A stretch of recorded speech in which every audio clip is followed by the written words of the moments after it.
Assalamu alaikum and welcome to Islamic Audiobooks collection. I will be reading When the Moon Split by Safiur R Mubarakpuri, which we downloaded from kalamullah.com. Let's read. Page 292.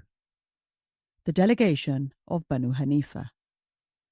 The Banu Hanifa also visited the Prophet, peace be upon him, in 9 AH. 17 of their people, including the infamous Musaylimah the liar, came to Medina and embraced Islam in the presence of the Prophet, peace be upon him. Some sources indicate that Musaylimah accepted Islam along with the other members of the delegation. Other sources, however, assert that he stayed behind at the camp and did not become Muslim. He is also reported to have said that he would embrace Islam only if the Prophet, peace be upon him, made him his successor. Before the arrival of this delegation, the Prophet, peace be upon him, had a vision that a treasure had been brought to him. From this treasure, 2 gold bangles were placed on his wrists, and they proved to be very painful for him. He was told to blow on the 2 bangles, and when he did so, the bangles fell off. The Prophet, peace be upon him, interpreted the dream for his companions. The bangles represented 2 false prophets that would appear after him. The Prophet, peace be upon him, was walking with his companion, Thabit bin Qais, when he met the first false prophet, Musaylimah the liar. Musaylimah was with his comrades, and he said to the Prophet, peace be upon him, insolently, "If you like, I will let you remain the head of state. However, I will be your successor." The Prophet, peace be upon him, showed him the small date branch he had in his hand and said, "I shall not give you even this date. You cannot escape Allah's decree, and if you turn your back, Allah will destroy you. By Allah, you are the one I saw in a vision. This is Thabit bin Qais, and he will reply to you on my behalf."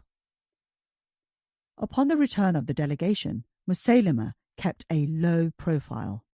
After some time, however, he began claiming that the Prophet, peace be upon him, had agreed to share his mission with him. Claiming to be a prophet who also received revelations, he made wine and adultery lawful for his people. His people went through a great trial of faith, and several of them succumbed to his false doctrines, although the Prophet, peace be upon him, was still alive. In the midst of Musaylimah's so-called mission, the Prophet, peace be upon him, died, and it was left to his successor, Abu Bakr, may Allah be pleased with him, to punish Musaylimah. Abu Bakr sent a detachment under Khalid bin Walid to kill Musaylimah and his men. After a fierce battle, the impostor was killed by Vashi bin Harb, who, in his pagan days, had earned infamy by killing Hamza bin Abdul Muttalib. By Allah's grace, the same Vashi earned the honor of eliminating Musaylimah, the false prophet. After the Prophet, peace be upon him, returned from Tabuk, Malik bin Murrah called upon him carrying letters from the kings of Hamir, Harith bin Abd Galal, Naim bin Abd Galal, and Nu'man. He also bore letters from the heads of Hamdan. The rulers wrote to the Prophet, peace be upon him, to inform him that they all had embraced Islam. In reply, the Prophet, peace be upon him, sent a letter to them explaining their rights and duties and defined their responsibilities under the covenants they had entered. Then the Prophet, peace be upon him, sent Mu'adh bin Jabal, may Allah be pleased with him, and others back with the delegation to act as judges and military commanders in Upper Yemen. They were also responsible for overseeing the collection of charity and zakah, as well as leading prayers. Abu Musa Ash'ari was sent to the Yemeni coast, while Ma'ab Zama was sent inland. The Prophet, peace be upon him, instructed both of them to make things easy for the people and not to create unnecessary hardship. He also advised them to spread the good news of Islam and to help everyone live in harmony. Mu'adh remained in Yemen till the death of the Prophet, peace be upon him, while Abu Musa returned to visit the Prophet, peace be upon him, during the farewell Hajj. The delegation of Hamdan.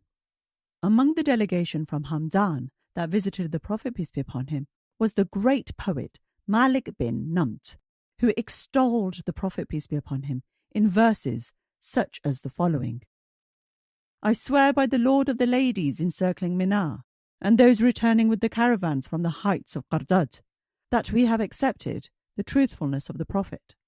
He is a messenger guided by the Lord of the throne above. No camel ever had in her saddle a man as strong as Muhammad against his enemy.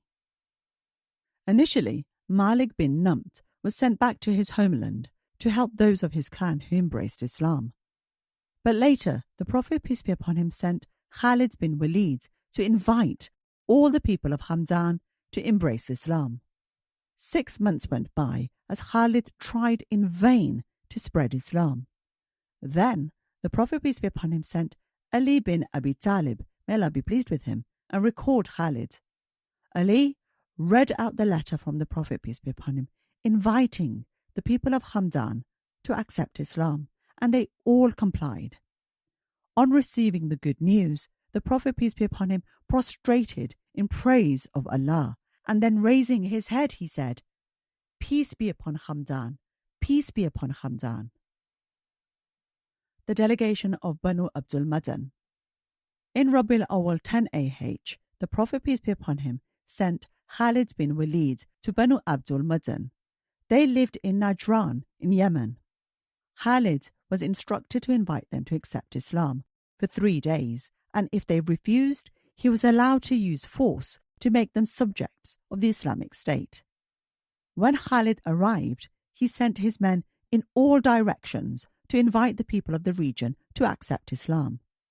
O people, the Muslims cried, accept Islam and you will have peace.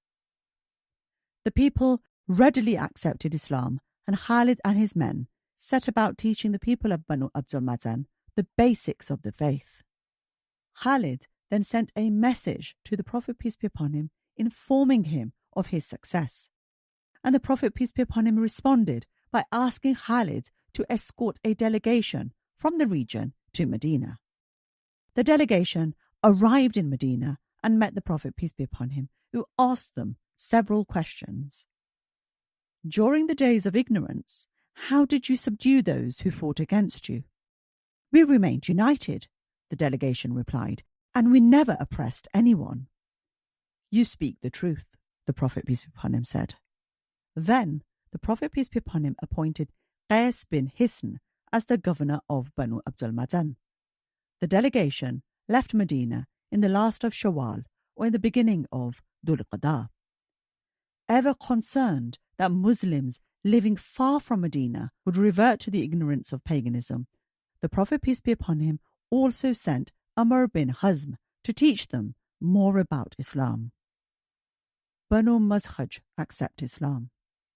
In Ramadan 10 AH, the Prophet, peace be upon him, sent Ali bin Abi Talib, may Allah be pleased with him, to the Banu Mazhaj in Yemen to call them to Islam.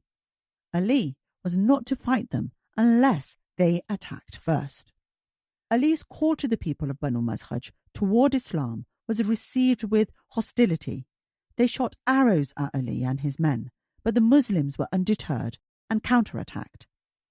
After Ali had shown the Banu Mazhaj that they were no match for the Muslim warriors, he called off the attack and once again extended an invitation to embrace Islam.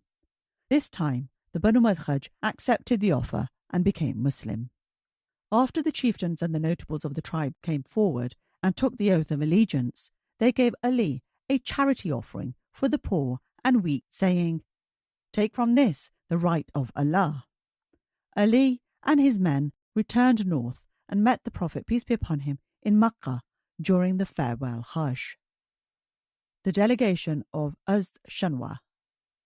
The Azd Shanwa, a famous tribe of southern Arabia, sent a delegation headed by Sard bin Abdullah Azdi, and they all embraced Islam. The Prophet, peace be upon him, appointed Sard as their chief and ordered the Muslims among them to fight the polytheists in southern Arabia. Dhul Khalasa is destroyed. The Prophet, peace be upon him, continued to receive delegations and individuals. Jarir bin Abdullah Bajli was one such individual who called upon the Prophet, peace be upon him, and later became one of his most renowned companions. His tribe, the Bajila and Kasham, had a large temple called Dhul Khalasa, which its pagan devotees put on par with the Kaaba. They called the Dhul Khalasa the Kaaba Yamaniya and referred to the Kaaba as the Kaaba Shamiya. One day, the Prophet, peace be upon him, said to Jarir, "Will you not give me peace from Dhul Khalasa?" Understanding that the Prophet, peace be upon him, wanted him to destroy the pagan temple, Jarir told the Prophet, peace be upon him, that he was not a good horseman. At this, the Prophet, peace be upon him, struck Jarir's chest and said, "O Allah, keep Jarir firm on his horse, guide him and let him guide others." Accompanied by 150 horsemen from his clan, the Ahmas, Jarir attacked the temple and burnt it down. When the Prophet, peace be upon him, heard the news, he invoked Allah's blessings 5 times for the people and horses of the Ahmas. The rise and fall of Aswad Ansi. Islam continued to spread throughout Yemen in southern Arabia, and soon the Prophet, peace be upon him's administrators controlled the entire region. Suddenly, the second false prophet, whom the Prophet, peace be upon him, had seen in his vision, arose from the city of Kaf Hanan. His name was Aswad Ansi, and backed by 700 warriors, he claimed to be a prophet and ruler. Aswad captured the city of Sana'a, and he quickly gained power and territory. The situation became so difficult for the Muslim administrators that they found themselves confined to the territory of Asharain. For 3 or 4 months, these distressing circumstances persisted until Firoz Delmi, a Muslim from Persia, and his men moved against Aswad and his army. Firoz killed the false prophet, cut off his head, and threw it outside the citadel. The sight of their leader's severed head shattered the resistance of Aswad's soldiers, and they fled. When peace was restored, the Muslim administrators wrote to the Prophet, peace be upon him, and resumed their duties. Aswad Ansi was killed exactly 1 day before the Prophet, peace be upon him, himself died. The Prophet, peace be upon him, however, had already been informed by revelation that Aswad would be killed, and he announced the news accordingly. The letter bearing the good news was later received by Abu Bakr Siddiq. May Allah be pleased with him. Jazakallah khair for listening.